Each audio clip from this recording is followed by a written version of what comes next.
I need you two to get on. Because next week... Sky. Because next week, you are... Mark and I are like this. Mike. Mike and I are like this. What about Lisa?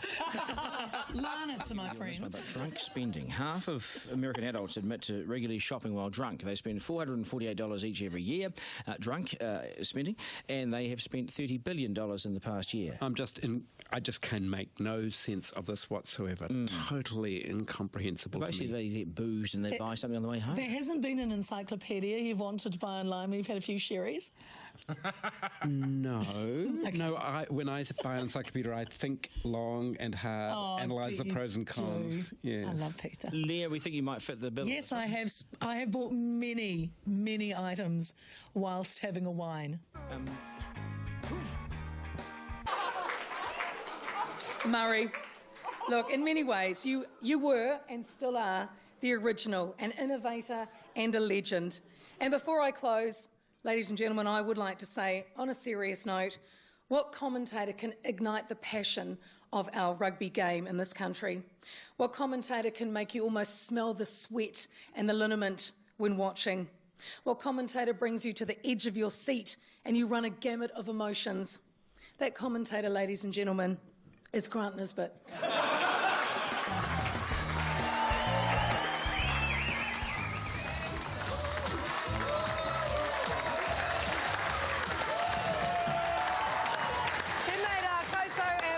Minor, welcome to another edition of Head to Head, the show that's given away over $25,000. Yes, $25,000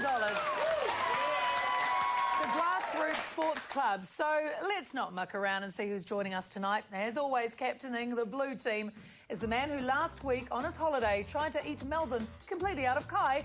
It's Te Ara, he might be. Te Ara, he might be 1, Melbourne 0. Yes. Oh,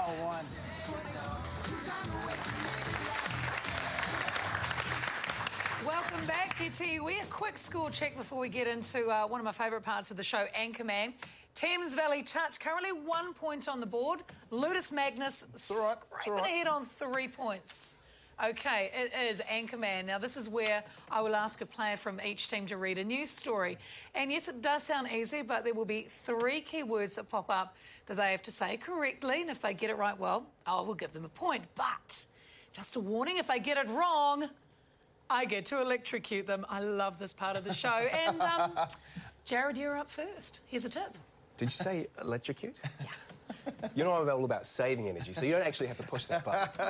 Don't worry, it's solar-powered electricity. It's all good. I enjoyed that thoroughly. 2 points.